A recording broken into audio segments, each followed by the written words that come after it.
What's up everybody, I'm Julius Solaris and I'm here at Expo at the eShow booth to bring you 10 event trends for 2025, my feature presentation packed with advice and practical tips for your next event. Enjoy it.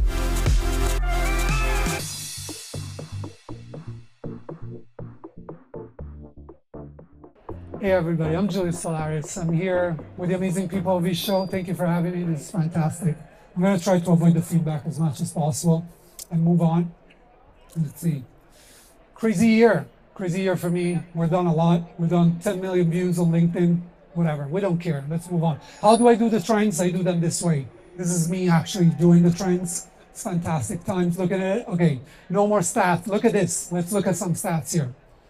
How do we feel about 2025? Look at that. Still very optimistic, which is good, but 24% down from last year. It's a little bit concerning there, right? We're still optimistic, but not as optimistic as last year, which is good. I'm excited about that. It means still a lot of business for us. Also, let's look at, will you plan more events? Will you plan less events or about the same? Look at this, about the same is a little bit up, but pretty much in line with last year. So still positive, very good about that. Feeling very, very good about that. Cost, still a pain. Painful, going up. You recognize that. I mean, what can we do? We'll see what we can do.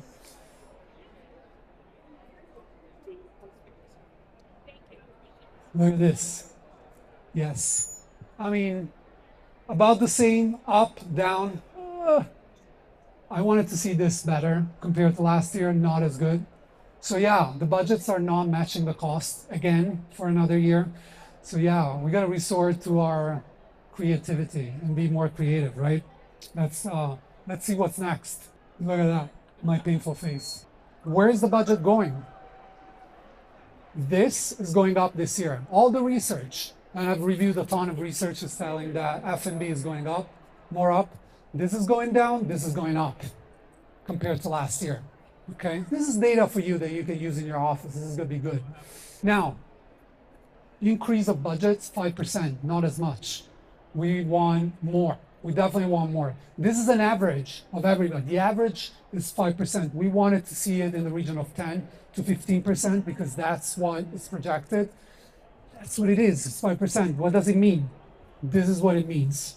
Destination selection, people. Be careful with the destination that you select for your next event. This is like what essentially is driving all the costs up for a lot of events. So, what does it mean?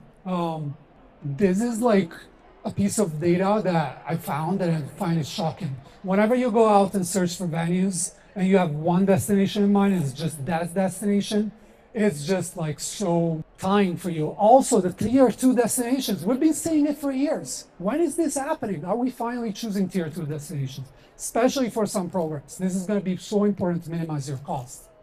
CMOs, still obsessed with events. This is what I love to see. This is like some of the injection that we need in our industry. CMOs are bringing new budgets to us. Look at this stat. This is incredible. Events, biggest source of leads ever, compared to every single channel that you look at it for 3 years in a row. Look at that, in person. The second channel overall is virtual events. So still events. Crazy how it's delivering again and again and again. This is one of the frameworks you find. Why is it so important? Because one event is 8 touch points. Now, a piece of research interesting for you. Average to conversion, 50 touch points, 50 touch points to convert a client. So for CMOs, to have 8, 9 touch points in one event, so powerful. This is why events are doing so well right now in the industry. Also, own events. Taking over. This is research that we just found out. Look at this. Crazy data. 68% of planners extremely concerned about own events. This is very important for you. I'm going to get to the questions right by the end. Make sure to get it. Own event is not a third-party event. So you not exhibiting at a trade show, but running your own event as a brand. So which is very interesting because all of a sudden, we're risking losing a lot of the revenue, especially if you're planning exhibitions. And I guess we're at Expo, and planning exhibitions is very common and popular here. So make sure that you try to capitalize on this. How do you do that? This is some of the advice that I'm looking at. This is something that we're doing with our clients. We're trying to book as many venues as possible in a proximity. So especially like those companies, and this is becoming so popular right now, companies that do not want to exhibit, they don't buy the booth space, they buy the venue right outside, they try to pull that. That is becoming super popular. So what do? You buy the venues. You try to put them as part of your sponsor packages. And so, yeah, it's very, very interesting. Also, how do brands engage? What is the most popular type of activations we're seeing at events? Done the research for you. Look at this. Content. We're doing it here. This is what we're doing. Content activation. This is at IMAX. It's happening all over the place. This is becoming the most successful type of activation at events. Also, immersive activation, road shows, user conferences, still the most popular type of activations that you can do. Moving on. One of the macro trends capitalizing in this is YOLO. You only live once, and everything is last minute. Everything is going super fast. Look at this. Early birds, not working as they used to. Can you relate to this? Anybody seeing this? Yes, you're seeing this, right? Look at this. You ready for my painful faces coming again? Oh my God, look at that. 13%.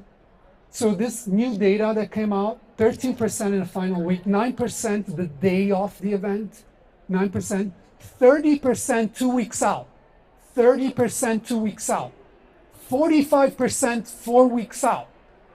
That's scary. That changes the whole way we do events. Because like usually it used to be, whatever, like easier to forecast. People are buying early birds or whatever, registering in events, not happening anymore. Last minute everything. Last minute everything. Look at that. This is one of the most important things. Actually, some destinations are correlated with higher late registration patterns. Let me say that again. Some destinations are correlated with higher late registration patterns, meaning large metro areas, everybody is registering at the last minute. Whenever people are like taking the car, they're not flying. Hawaii has one of the highest, early registration patterns, right? So the destination selection matters. Watch out for that. Look at this. Can you relate to this? What is happening to people? Why is it happening all around us, right? Why is all of a sudden, so we came from the pandemic, we're like, oh, we're ready to go back to in person. This is going to be awesome, right? All of a sudden, things are not working anymore. Why are they not working anymore? Why is the playbook from 2019 not working anymore in 2024? Look at this. This is why. This is the workforce split right now. Gen Z and millennials are the largest workforce population right now, right? Our events are built for these people here. They're not built for these. So what does it mean? Oh, by the way, the presentation is called 10 Trends. It's way more than 10. I mean, is anybody going to complain? Oh, we came here for 10. We're going to do better than 10. Look at this. This is research from Deloitte. They asked, how many events do you attend in the past 6 months? Gen Z and millennials attended on average 7 events and 6 events in the past 6 months. This is not business events, it's all events, but it tells you all these people want to attend events. They value experience. So all of a sudden, the narratives change completely for these people. This is one of the frameworks you're going to find in the downloadables. If you don't know what it is, stick with us. You can download them later. This is about planning events from Gen X, Gen Z, and millennials. Also, attention spans. Look at me. I'm having 83 slides to keep you up. Otherwise, like you're looking at your phone. I mean, look at them. They have their phone like threatening me in their mind, in their hands. Like if you're not interesting enough, I'm going to check my phone and that's going to be it. So, what does it mean? Like, look at that. It's confusing for these people, for the Gen Z and for the millennials. Think about it. 4 years ago, Gen Z, a lot of them, they were having their graduation over Zoom during the pandemic. And all of a sudden, they have to embrace this. They come to an event like this. It's so overwhelming. So much going on, right? So this is what we're seeing when we're planning for them. Got to give them white space. Got to make sure we give them opportunities to disconnect. We're not giving them more. So FOMO is amazing. FOMO is like the biggest marketing driver that you have. But once I'm at the event, no FOMO for me. I want to make sure I experience everything. What does it mean for you? Repeat those sessions. Don't put 300 sessions on an exhibition show floor. Put 50 good ones and repeat them, because you give an opportunity to people to actually experience those while they can go out and network. Because remember, we're not going to events anymore to listen to content. We'll talk about that in a second. Look at this. You're not event managers anymore. You're dopamine managers. I like to say that. I like to say that. Because like honestly, up, party, party, party, whatever. And then you go back to the office, you're destroyed. You're not going to buy anything from that company. You're not going to engage with them anymore because you have PTSD from it. But like, we have to manage the white space as well. We have to manage the lows as well as the highs. And we're traditionally driven to bring I for 3 days in a row. That doesn't happen anymore. Also, the rise of the white space. I mean, white space is nothing new, but it's how important it is. How do a trend becomes a trend? A trend becomes a trend when Julius sees it at 50 events in the past 2 years. Everybody's doing that. It's not like a unique idea. It's how many events are doing that. Look at this. This is an event that I attended. Look at that. The massage room, the quiet retreat, the campcrafts, the inflatables. Like, these spaces are popping up again and again. Also, keep in mind that Works keeps on going. Works keeps on going. We want the plugs. We want the little booths there. We want like little areas where we can have work. I was walking in Barcelona for IBTM. I go into an area, there were like hundreds of people on Zoom calls during the event. The work doesn't stop at the event. You gotta cater for that. Very important. Also, networking is changing. Look at this. These are the reasons why we attend events today. This is Freeman research. So what do they say? First reason is not content, is not connection. We're here to discover products. So important, so important. We'll get to that in a second, right? Second reason, networking. We want to connect with other people. Then we have the content. Then the biggest mismatch between what event planners think is important and what attendees want is actually this. Event planners think it's content, attendees want connection. So think about that, right? Look at this. These are the searches for feeling lonely, meet new people on Google. They're exploding. People go out to the events to meet new people. Whatever it is, meet new businesses, talk to people. Don't feel they're isolated at work. So one of the best applications that I've seen is brain dates, and like connecting people over content that matters. I love how they staged it at this event with a lounge. Also, small is the new big. So I've said it again and again, right? Private events, owned events are going to take over, and small events are taking over. Look at this. This is us during IBTM, having a micro event with friends and family. Very fun. Also, look at this. Clarion just launched a small events division just for intimate events. That's changing. So what is the role of trade shows? Are they going anywhere? Trade shows are staying with us.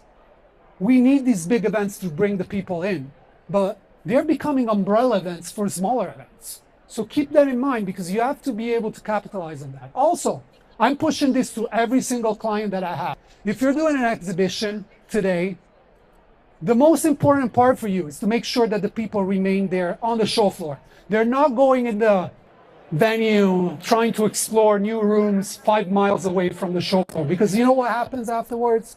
The exhibitors are going to be upset because you drove all the people outside of the show floor. We want to keep that on the show floor with content, with activations, all in the same place. Oh, Julius, but that's not possible for us. I understand that. It's not always possible. Think about like, how can you make it as possible? Look at this. This is ICA in Abu Dhabi, how they planned the whole show. Look at that, 4 content areas and all the exhibits all around. I want to see more of this. More of this, please. Also, we're not event planners anymore. We plan moments. I love that concept. Do you like that? Yeah, I see people going, yeah. So, by the way, for all the people that came later, I'm going to have a downloadable like QR code where you can get all of these. But look at that. This is one of the QR codes. What do we mean by moment planning? It's about breaking down the whole event into little moments and make sure we surprise and delight, and we use technology strategically to enhance those moments. And also for connection. Look at that. We want to see it for connection as well, where we break it down. What are the opportunities where we connect all the people? I don't want you to read all of this. You can download it later, but I want to mention it anyway. Okay, this is my most controversial slide that is coming up. I've had almost fights with these online, in person. I had someone when I presented, like they blocked my presentation. They said, no, this is never gonna happen for us. Are you ready for it? Okay, so registration in 25. You remember that slide about short attention spans that I showed you earlier? Okay. So this is a client tech company that I work with. This is their registration process. It's 7 pages. I have to put my email to even start the process. So how do you reconcile 7 pages with a short attention span? And then we're talking about late registrations or people not committing. Okay, so can I show you what registration looks like to me? You ready not to get mad? Don't get mad at me, okay? That's it.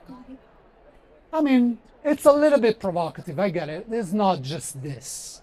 But I want you to think about the information that you really need for an event, because you have to separate the planning moment from the marketing and sales moment. We gotta register the people. Otherwise, 35% are gonna register 2 weeks out and you have to reconfigure the whole show because of that. Can you understand it? So I proposed this to my tech clients and they were like, no, Julius, you must be crazy. This is never gonna happen with us. Such a complicated company, so much bureaucracy.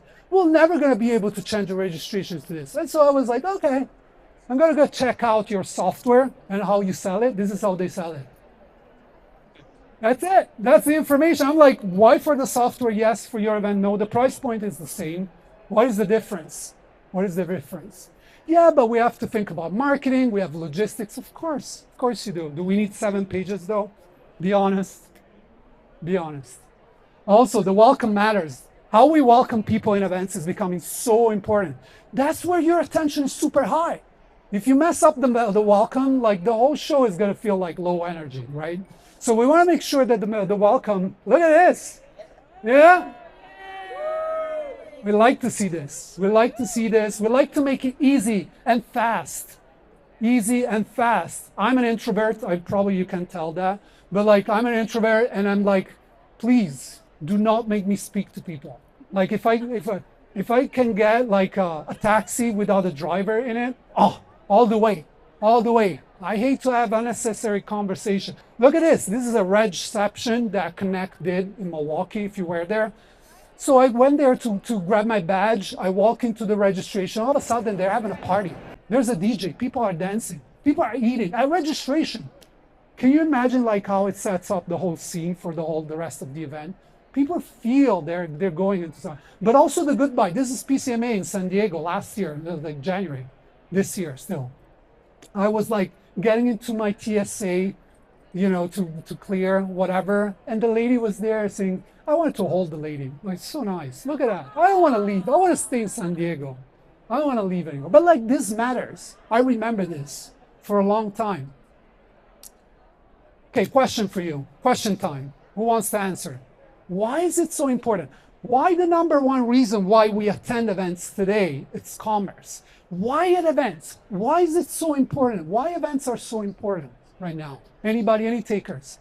Any wild soul that wants to answer this question? It's real. It's real. Oh my God, I never got someone actually answering it right. It is real. You're right. You can't fake events. It's real. What we're doing right here, it's happening right now. There's no deep fake kind of chat GPT, whatever. Whenever I see a new AI tool coming up, I'm like, yes, more business for us in the events industry. It's counterintuitive. Sam Altman, the founder of OpenAI, ChatGPT, was interviewed on a podcast. And they asked him, like, what do you think is the work environment, the profession that is going to be shielded from AI? And he was like, I don't know, maybe some types of premium in-person experience. I don't know what to call it. We call it events, Sam. That's how we call it, right? That's us. Look at this. This is Google presentation on AI. They were announcing their new AI tools. The demo crashed 3 times. I love it. That's exactly what I want to see. I don't want Apple to show me their pre-recorded video of whatever launch they're doing. You remember Steve Jobs on stage? Even for him, things were not connecting. We need that. We need to see more of that. The more we see this, yeah, even if it doesn't work, whatever. I'm tired of perfection. We want imperfection. We want to see more imperfection. So we're here at eShow Technology Company. Let's talk tech very quickly. I'm going to be done in a few minutes. Look at this. This is the graph that I love the most that nobody likes. I keep on putting there. I don't care. I don't care. I love it. I love it. Look at this. This is like, I've been going through this. You cannot tell because I shaved, but my beard is gray. So, but like, yeah, I mean, I've been around since here. This is when I started talking about events. And, you know, I've seen it all. I've seen apps, I've seen registration, but I've never seen anything quite like it. And up until today, we were just speculating. Our event planners using AI. So we ran, as part of the data that you see here, as a research that we conducted with 320 event professionals. Look at this, 75%. 75%, that doesn't happen in the events industry without any other type of technology, I can tell you that. I've seen it all. I was like praying people to use apps in 2012. I was there. Like, this is like unprecedented for us. So yeah, I mean, look at this. How are they using it? I'm a little bit concerned about this. I'm a little bit concerned about that. It's like, you know, the content, the marketing, that's very core to your event. If you're taking whatever ChatGPT outputs and you put in there on your website, it's showing. People can tell. Don't use it for feedback on your content. Don't use that output as content. Also, I'm excited about this because honestly, platform like eShow, collect all the data. What are we going to do with it? What are we going to do with that data? It's sitting there. I have data from 2008 that I haven't looked at. I have it there. Now, all of a sudden, I can anonymize it first. Remember that. Don't put emails in these systems. Anonymize it, and then tell me what I'm going to do with it. And I'm going to be able to predict my registration patterns. All of a sudden, I have thousands of feedback forms with my clients. I get them analyzed in 5 minutes. Feels like I'm stealing money. I'm like, I got all these insights so quickly, right? People are laughing. What's it supposed to be? Oh, was it me? Oh my God, what did I do? Okay, good. Look at that. Technology is confusing. Too much to choose. Remember this. You're going to get this framework. In 18 months' time, this map is going to be profoundly different because AI is going to come in and wipe everything away. Because like, if I can get a whole business plan on ChatGPT in 5 minutes, you have to tell me why I have to spend 6 hours trying to find a report on major event tech platforms that I'm not going to name. Obviously not eShow. We love you, eShow. Look at this. Look at this. Yes, engagement apps are important. Yes, marketing, whatever. This is where we're spending the money. Registration software. Your budget, it matters. It matters in 2025 that you pick the right registration software above everything else that is very data-driven. Keep that in mind. Keep that in mind. I see you all, like, stay until the end because I'm going to give you the slides and all the framework. You can download them. Also, smaller events. Oh, this is another one that almost a lady came to me and wanted to punch me in the face for this. But like, it's happening. It's happening. Some events, especially 1,000 attendees and below, they're not using apps anymore. Why do you have like some apps on your phone for like 2015 or some events, random event? You attend like a graveyard of event apps. We don't need that anymore. So some events are not using apps as much. Obviously, depends on the size, depends on what you do. But like if I'm meeting 200 people in person, I don't need an app for that. But like if I'm doing like more complex stuff, I have more people going on, I have exhibitors, I have a complex session program, all of a sudden I need an app. But you know, I have to report on that. Also, we talked about costs, right? How costly, how expensive it is to attend events today. It's not just like planning them, it's also attending them. So listen, if I'm coming all the way from Vegas to Los Angeles on December 17, 1 week before Christmas, and you show me a Zoom call, I'm gonna be mad because I made an effort to be here. So you better show up in person, regardless of the industry. Or if you can be in person, at least make it better. Make the experience better, right? Full screen like I am, like a screen like this with a remote speaker, I can accept that. At least it's not a Zoom call. And a hologram, of course, in person is going to be better. Sometimes you don't have those speakers to be able to travel. So you have to show up better. I've been in events with like the Zoom, like little bar on the bottom. Like, what are we doing here? What did I pay for this? Did I pay for a Zoom call? Come on, that's it. Also, mega trend here. This is continuing from last year. Events are the new office. The fastest growing type of event next year, it's internal events. Can you see this? Internal events. One of the fastest growing. Why? Because all of a sudden the office is a mess. People are working from home. People are working from events. People are working from everywhere. And so events are becoming the moment where we get together. I was speaking to one of the founders of big tech company, and they do a user conference, and they said our clients bring 60 people of their team to our conference or events so that they can have an offsite. So all of a sudden, this becomes very important. You want to see team pages, bring your team. This is the new convince your boss. The new convince your boss is bring your team. Because like we want to use the event as an opportunity to get together. Also, whenever I talk about trends in events industry, I don't talk about sustainability because it's not a trend. I don't want to treat it as a trend, as a structural change we have to deal with. So I'll leave it with you. What I can tell you is that when I present trends in Europe and Asia, they don't ask me about technology. They don't ask me about anything else but sustainability. We don't have the same priorities here in North America. But one trend I want to show you, I was at ICA in Abu Dhabi on stage, and somebody said for the first time, somebody from Australia said something. They said, for the first time, with our RFP for the destination selection, we got a carbon budget as part of it. Can you imagine that? All of a sudden, we just not have just the inflation and the cost. Also, we have a carbon budget. So if your destination or your is not within that specific carbon budget, we're not going to be there. And some European and Asian companies that are deciding to bring their events to the US, they're thinking that way. So we will have to adapt at some stage. Interesting. Fun times ahead. Also, I'm going to wrap up with this. Are you ready? You ready for the wrap up? Ready? Grab your phones because I'm going to show you the QR code and you can download the slides, okay? So if you didn't catch them at the beginning, be ready for now. So 4 years, 70% new people in the events industry. There's literally people right now on this show floor that have no clue what we're talking about. CMP, CEM, DMC, DMO, like what are you talking about? So this is a problem. It's a big problem that we see on the supplier side, but also like on the event side, because like we need to get these people to understand. It's your job to onboard them. It's your job to make them understand, right? Also, this is happening. A lot of, I mean, I probably shouldn't be showing this slide here. People are going to be mad, but you know, if I have to work 60 hours for a boss that comes to me and say, oh, let's do an event, enough with that.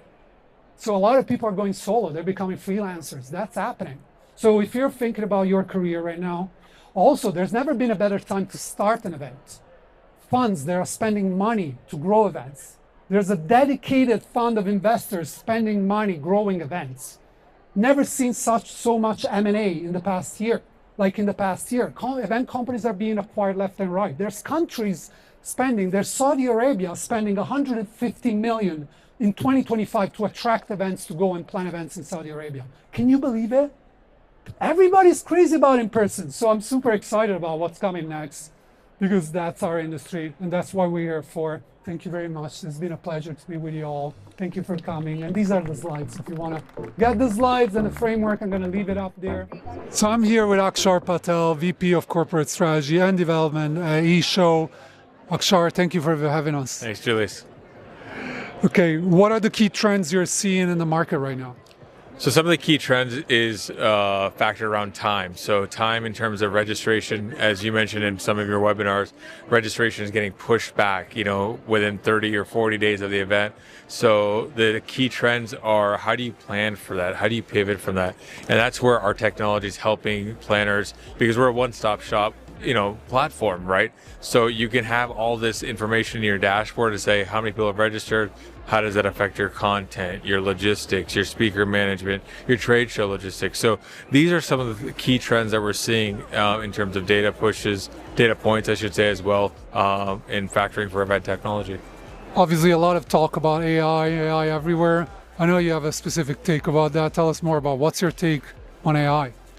AI is going to change this events industry and the world for all that matters. I just don't think yet we're fully able to grasp what AI is going to do for events yet, because every scale of event is different. Every planner's mindset is different. So when someone asks me about AI, I say, yes, we have solutions for it, but to what scale? What is your need? Is it on the content side? Is it on the marketing side? Or is it, something that on the communication side? But you have to be specific about where you want to use AI. I think I agree with you where marketing and content can't always be AI because you're just outputting someone else's thought. Real content, real marketing comes from here and comes from here. And that's an area where I think I would steer event planners, organizers to say, don't use it too much for that. You still have the emotional aspect of events that you got to get out. Yeah, and if people don't connect, they're not going to attend. Obviously, one of the biggest topics for the year in event technology, vertical solutions versus all-in-one, eShow all-in-one solution. Tell us more, why should we select all-in-one in 2025? Well, I think the all-in-one right now is crucial because teams have become a little bit more lean, right? Where teams of 4 to 5 event team members have now gone to 2. So how do you supplement 3 decreases of human bodies or human resources with something, and that's technology, right? So that one-stop shop platform or all-in-one solution works there because we're now giving event organizers the power as well as the opportunity to have everything on one dashboard. In conjunction with that, the event organizers have multiple verticals, or I want to say interdependent team members, whether you're in business development, marketing, membership, or engagement or experience. And what that does is that you're bringing everyone to the table together under one dashboard. And the third is a stakeholder. You talk about owned events. Stakeholders, executive leadership, they're looking at what's the ROI. They want to be able to click on one dashboard and say, here's my revenue goal, here's where I'm sitting today, here's where the attendance is sitting, what's the experience going to be like? So that's where I would suggest, but also lean towards one-stop shop. In terms of other verticals, we've got about 13 to 14 different verticals, whether it's speaker management, logistics, trade show, conference. Registration is our core at the offering. But you can pick from there. Whatever needs you have for that aspect, we're here to support that. I love that. Thank you so much for being with us, Aksharit, for having us here. Thanks, Julius. All right, I'm here with Samantha Duffy, Director of Sales at eShow. Samantha, what are planners asking for when it gets to event tech companies in 2025? Sure. So right now, a lot of my conversations are that they're working with multiple vendors and they're trying to streamline their process and bring as much into one space as possible. So not only making it easier for their staff and themselves, but their attendees, their exhibitors, those that are coming. We can provide that here. So registration, exhibit, content management, mobile app, all of those services that maybe they have 1, 2, maybe 5 vendors all under one umbrella at eShow. I love it. Now, obviously, you're a technology company. You have so much data. You're sitting on a lot of that. Tell us, is 2025 looking good? How is it looking? Is it going to be a good year? Yeah, I think so.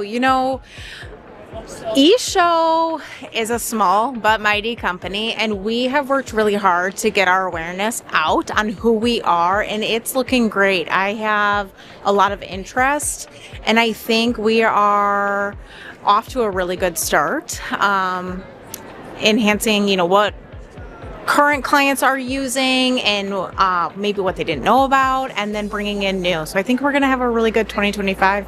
Yeah, you're obviously the Director of Sales at eShow. You talk to a lot of customers. You are almost a confidant, a partner in crime for their events. What are they asking when it gets to 2025? How are they structuring everything? Yeah, so we have clients that have trusted eShow and tested us out for a couple products, but we've proven to them that we're successful in what we offer, so they're coming back for more. So maybe they just started with registration, now we're adding on exhibits, or we're adding on mobile app, and they are trusting us with more of their event technology, and it's great. I love it. Thank you so much for being with us, Samantha. Oh, thank you.